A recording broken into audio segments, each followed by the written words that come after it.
Şimdi bir check out'umuzu yapalım da. Check out. Selam. Okay. Thank you. Hadi bakalım. Şükran. Şükran. Şükran abi. Taksiye ihtiyacım yok. Bilerek yok. Niye yok? Erken çıktım. Yürümek istiyorum. Business tren yolculuğuyla beraber Medine'ye gideceğim bu videoda ama ondan önce yaklaşık 6 kilometre, yani 1,5 saat kadar bir yürümem gerekiyor. Ya taksiye biniyorum, tamam mı, gidiyorum. Ya adam istiyor 35-40 riyal. Ya 12 dolar yapıyor. Bir çarpıyorum 400 lira yapıyor. Habire 500 lira taksiye bayılıyorum. Yürüyeceğim tren istasyonuna. Hem yürürken de Mekke'nin sokaklarından gezeceğiz. Mekke'den Medine'ye gidiyorum ama Süleymaniye aktarmalı, ama ben hiçbir şekilde tren değiştirmeyeceğim. O tren işlerini de ben size istasyonda anlatacağım ama ondan önce Mekke'nin sokaklarını görelim. Sabahları nasıl oluyormuş? Şu an saat sabah 10. Bilginiz olsun. Hava da iyiymiş, biraz serin. Burada iyi ki Mekke'de Kabe'ye yakın bir yerde kaldım. Taksiye para vermedim. 25 dakika falan yürüdüm. Hep vardım. Kabe'ye vardım yani taksiye binmeden. Otel bir tık pahalıydı ama onda taksiye vereceğim paradan düştüm. Öyle hesapladım kafamda yani. Taksiye vereceğim mi dedim. Yakın bir yerde kalayım. Bir tık daha fazla vereyim. Onu öyle ayarlamıştım. Geçmiş videoları izleyen arkadaşlar biliyordur zaten. Otelim de şu karşıdaki binaydı ha. Al Kisvah Towers Hotel diye bir otel. Fena değildi yani, güzeldi. Kalmak isterseniz bu bir öneridir. Yani kalabilirsiniz. Booking.com'dan fiyatına bakıp Mekke'ye eğer tek geliyorsanız kafanıza yatarsa yapabilirsiniz. Herhalde 50-60 dolardan başlıyordu geceliği. Şöyle bir otel. Benim karşıya geçmem lazım ama yol kapalı. Harita burayı gösteriyor. Geçeriz herhalde. Barikatı yaptılarsa. Selamünaleyküm. Selam. Keyif abi? Koş. Şükran. Şükran abi, şükran. İnsanlar da geçiyor ya, birkaç kişi. Ben de giderim. Çalışma var burada.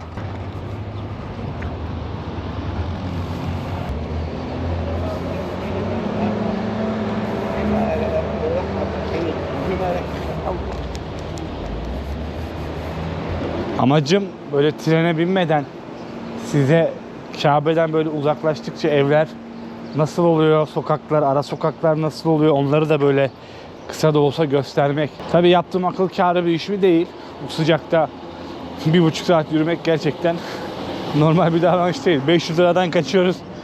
Beynimize güneş geçecek ama yapacak bir şey yok. Yani Suudi Arabistan pahalı bir ülke gerçekten arkadaşlar. Yani ulaşım ve konaklama konusunda cep yakabiliyor biraz. Yemekler uygun. Yemeklerde çok büyük bir sıkıntı yok. Ama konaklama ve ulaşımın maşallah var yani açıkçası. Şöyle gölgeden gidelim.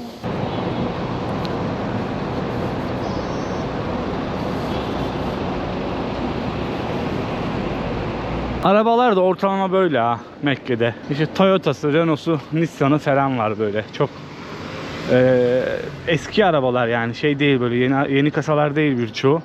Ama Cidde öyle değildi. Cidde'de bayağı iyi araba vardı, lüks araba vardı. Gerçi burada da vardı da ben o kısımlardan geçmiyor olabilirim. Şöyle göstereyim. Bir de burada trafik hak getire. İnanılmaz bir araç kullanımı var. Yani bilginiz olsun. Taksilere bindiğinizde anlayacaksınız beni. Çok hızlı ve çok süratli araba kullanıyorlar. Geriliyorsunuz. Gerçekten geriliyorsunuz.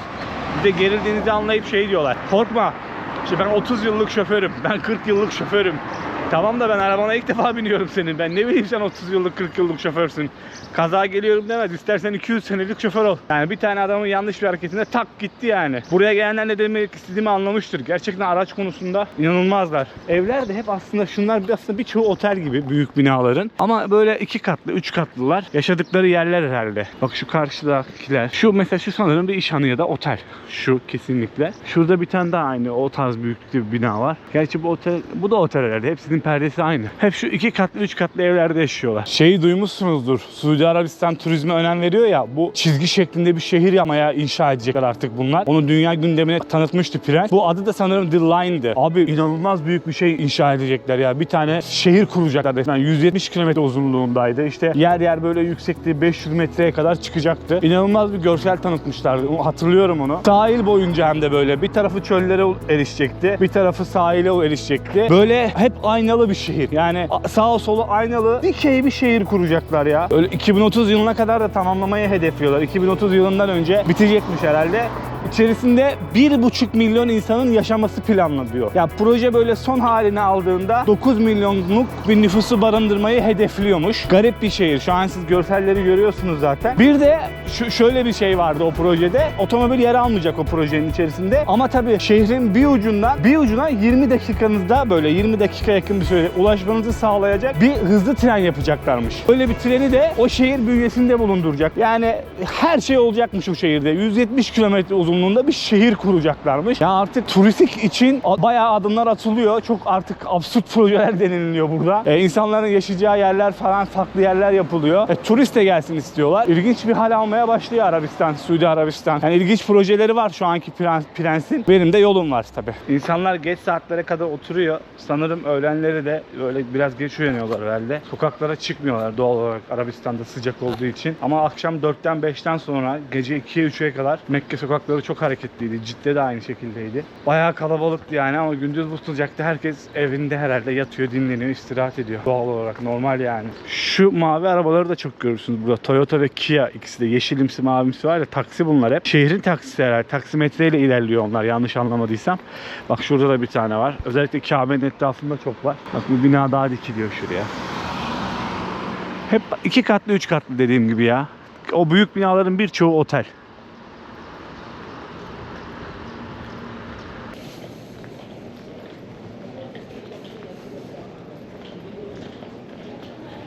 Abi çok güzel istasyon yapmışlar ya. Gelirken de buraya hayran kalmıştım. Şimdi de hayran kaldım. Bu arada ben business gidiyorum ya. Benim lunch hizmetim olabilir biliyor musunuz? Yani gerçekten lunch hizmetim varsa şu an off diyeceğim. Erken geldim çünkü ya. Bayağı bir erken geldim yani. Bir saat daha bir şeyim var. Lunch hizmetim varsa otururum ya. Serin serin oh. Beynime güneş geçti ama sıcaktan ya. Siz benim yaptığım hatayı yapmayın. Kaçmayın, 500 liradan verin. Olmayınca mecbur işte böyle sıcakta yürüyoruz ya. Çok harcadım çünkü Arabistan'da gerçekten çok para gitti. Nerede lunch? Sanki bir tabelasını gördüm ben ya. Selamünaleyküm. Where is the business lunch? Yukarıda mı? Ha, yukarıda herhalde. Katta çıkalım bakalım. Benim bu aldığım biletin ben size fiyatını tam olarak söyleyeyim arkadaşlar. Emin olun da 380 riyale denk gelmiş bu fiyat. Ya bu bilet. Tam 100 dolar. Tam 100 dolara tekabül etmiş. Bakayım. Burası herhalde. Yo. Ama lanca da şöyle alıyor olabilir. Benim trenime daha var. Bunlar çünkü trene böyle yarım saat falan kala içeri almaya başlıyorlar. Burada da kimse yok şu an. Starbucks var. Şurada. Şimdi şöyle okutuyoruz. Aha da açılıyor. Böyle açılıyor. Lancımız da yukarıda. Güzel. Güzel hizmet. Siz de Mekke'ye gelirken, Medine'ye gelirken bir tane uygulama var. Uygulamanın hatta amblemini de koyun. Kafanız karışmasın. Hatta Mekke'ye gelirken sadece Müslümanlar gidebilir ibaresi, uyarısı da çıkıyor. Bilginiz olsun. HHR Train diye bir uygulama sanırım. Öyle bir şey. Bizim kartlarımız kullanılabiliyor. Buradan gelip bilet alabilirsiniz ama dediğim gibi erken almaya çalışın. Yoksa böyle ekonomi bitiyor, business oluyor. Yani ben ekonomi normalde 50 dolar mesela. Bu 2 saat 20 dakika sürüyor. Cidde'ye gidecek. Cidde'de 4 dakika duracak, devam edecek. Normalde arabayla gitseniz Medine'ye sanırım 4-4,5 saat arası bir süresi var. Haritalardan baktığım kadarıyla. Bu hızlı tren 300 km hıza çıkıyor. 2 saat 20 dakikada Medine'ye varıyor. Ama gelmeden alırsanız çok daha faydalı olur. Lanca bakalım. Lancı da göstereyim size. Bunların bilgisini vermiştim daha önce tren için size ama yine de aklınızda bulunsun. Çok kalabalık çünkü Mekke, Medine ve Cidde bu üçlü şehir çok kalabalık ve tren ağırlığı çok fazla var ama ona rağmen ekonomi biletleri tükenebiliyor. Ben 100 dolara aldım bunu ama yani 200-300 dolara kadar çıkıyor. Azaldıkça sanırım biletin fiyatı yükseltiyorlar ve saat başına da ya böyle saat diliminde de şeyler değişebiliyor. Fiyatlar değişebiliyor. Lunch bakalım. Bak first class lunch var. Bir de business lunch var. O 200 dolarlık olanlar herhalde first class lunchlar. Benimki normal business lunch herhalde. Arasında bir fark var mı bilmiyorum ama istasyonun güzelliği ve tertemiz olması ve güzel bir kokusu beni mutlu etti yani. Güzel alan yapmışlar. Ben şimdi bilgisayarı açarım buraya. Bilgisayarı koyarım buraya. Sevdim burayı bak. Telefonu falan da şarj ederiz. Güzel. Oha insanların yattıkları alan bile var. Baksanıza. Uyuyorlar.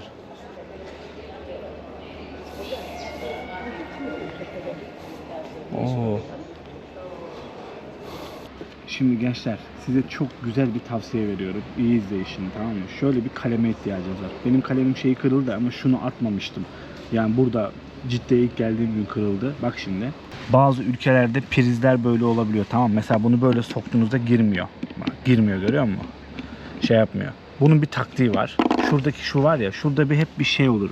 Ufak bir siyahlık olur şurada, tamam mı? Şöyle kamerayı koyayım. Şu kalemi üstten sokun, aşağı doğru bastırın, tamam mı? Orada bir tık sesini duyacaksınız. Aşağı doğru bastırın böyle. Sonra gelin. Bunu böyle deneyin. Bak girdi. Gördünüz mü? Bende normalde dönüştürücü var. Her ülkenin için dönüştürücü var da evde kaldı o. Almayı unuttum. Bilginiz olsun. Bunu da aklınızda bulunsun. Böyle priz gördüğünüzde gittiğiniz ülkelerde herhangi bir kalem, işte cımbız, mımbız ne varsa o üst deliğe sokun. O aşağı doğru bakın. O tık sesini hafif duyuyorsunuz zaten. Aşağı doğru atsın kendini. Sonra takın prizi. Hiçbir sıkıntı yaşamadan şarjınızı edin. Bu da benden size bitiyor. Az kaldı bu arada trene. Yarım saat falan kaldı.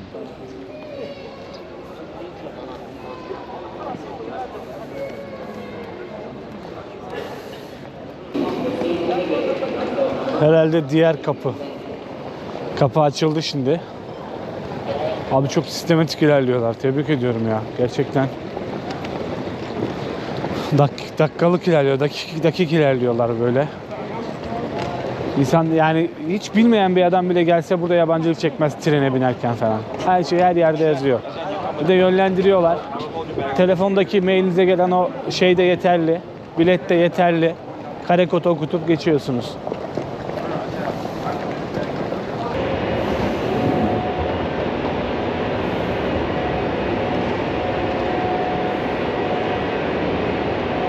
Her yerde her şey yazıyor. Tren numarası, saati, gideceği yer, gelen maildeki bilette de aynı. Her şey yazıyor. Türk'üm. Sen? Yok, Suriyeliyim. Ama Suriyelisin. YouTube'dan sizi görmüştüm. Görmüş müydün? Adın ne? Ahmet. Ahmet. Medine'ye mi? Aynı Medine'ye. Burada ne yapıyorsun? Umre'ye geldik. Umre'ye geldiniz. Turla mı geldiniz? Yok, burada değil. Kendimle geldim. Suriye'den mi geldin? Suriye'den değil, İstanbul'dan. İstanbul'dan. Aynen. Türkiye'de mi yaşıyor? Aynen. Türkiye'de. Sen de mi? Aynen. Ay, hoş geldiniz. Kaç senedir Türkiye'desiniz? Genellikle 10 yıl oldu. 10 yıldır Türkiye'desiniz. Aynen, orada okudum. Güzel. Görüşürüz. Orada çok güzel. Suriyelilere denk geldik. Hello. Şükran. İzlemişler Suriye videolarını. 10'uncusu benimki.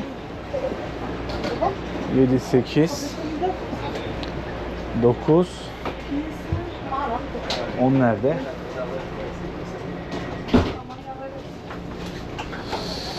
Heh.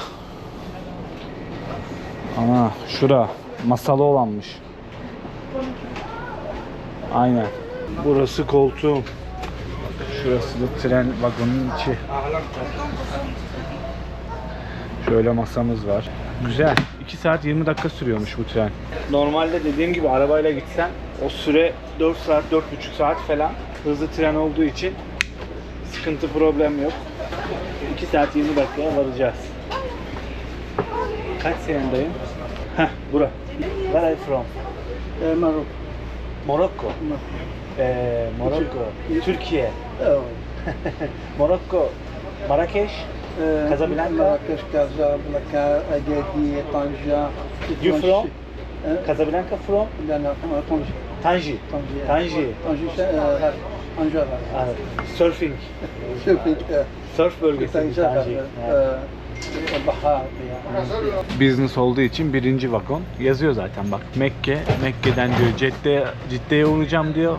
Oradan Medine'ye geçeceğim diyor. 300-350 km arası bir hıza çıkıyor. Buraya gelirken çünkü 300 km hızı görmüştüm. Biraz sıcak, dışarı çok sıcak, içerisi çok serin. Dışarı çok sıcak, içerisi çok serin, bu adamı hasta yapar. Umarım bir şey de olmadan devam ederiz seyahatte. Medine'yi çünkü çok merak ediyorum. Medine'de görmem gereken 1-2 tane mescit, cami var. Çok önemli bir şehir Medine, biliyorsunuz ki. Onu ilerleyen videolarda anlatırım zaten. Medine'yi ilerleyen videolarda gezeriz mutlaka. Önce sağ salim Medine'ye varmamız gerekiyor. İnsanlar da gidiyor. Lan Suriyelilere denk geldik ya. Her yerde denk geliyorum valla. Bu ara arkadaşlar inanamazsınız ama Türkiye'de gezerken sokaklarda falan Suriyeli arkadaşlar tanıyor beni sokaklarda. Hatta Türkiye'de Türk arkadaşlardan daha çok tanımaya başladılar. Bir Suriye'ye gittiğim tüm videoları herhalde Suriye halkı, bizim Türkiye'deki Suriye halkı izlemiş gibi yorumluyorum bunu, bilmiyorum. Bir çılgınlık yapıp Türkiye'deki Suriye bölgelerini mi gezsek? Hatay, Adana, Kilis. Oraları bir gezsem mi? Ne diyorsunuz? Yazın yorumlara. Duruma göre ilerleyelim oraya. Çok yani görmek ister misiniz Türkiye'deki Suriyeli halkın yaşadığı mahalleleri, bölgeleri? Yazın da ben duruma göre ilerleyeyim oraya.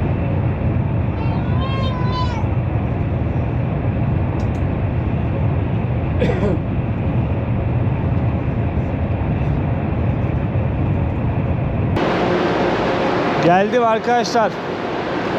Medine'deyim artık. Yani şimdiki videolar, bir sonraki video, ondan sonraki video yüksek ihtimal Medine'den olacak. Tren garındayım. Bir yağmur vardı, yağmur yağıyordu. Ama sanırım şu an durmuş. Hava burada da sıcak. Yağmur yağınca böyle bir toprak kokusu çıkmış. Ben de Samsunluyum ben. Siz Türkiye'de ne iş yapıyorsunuz? Ben mi? Yeminli tercüman. Yeminli tercüman. Aynen, noterde çalışıyorum. Noterde. Otel nerede? Merkezde mi? Merkezde yani Nebevi'nin orada mı? Mescid. Aynen. Abi bu gar da çok güzelmiş ya. Tren garı. Baksanıza ne güzel yapmışlar. Şansa bak, yağmur yağıyor ya. Sizin Arapçanızla buradaki Arapça anlaşabiliyor musunuz? Tabii ki aynı. Aynı Arapça mı? Aynen. Ama mesela bazı Arap ülkeleriyle buradakiler anlaşamıyor. Farklı geliyor. Farklı olan Cezayir. Fas da farklı değil mi? Cezayir, Fas tarafı. Aynen, o kadar. Ha. Onlar o kadar farklı değil aslında yani. Siz sorun yaşamıyorsunuz. Yaşamıyor. Ha, güzel. Yağmur yağıyor ya. Vallahi serinliğe geldik biraz. Ver onu da. أعطيني 5 متر. 100 متر يلا جيب أعطيك 200 تعطيني 100. Çektin mi? Türk parasıyla mı geziyorsun? La la la. Ne kadar lazım? Kaç riyal lazım? Ve أعطيني 50.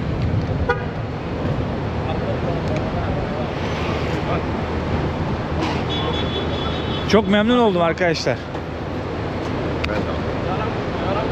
Çok memnun oldum. Eyvallah. Vallahi teşekkür de ediyorum taksi Gel. içinde. Perviz'de kalacağız ya. Nereye? Çocukları çok sevdim ya, iki arkadaşı da. Türkiye'de yaşıyorlarmış.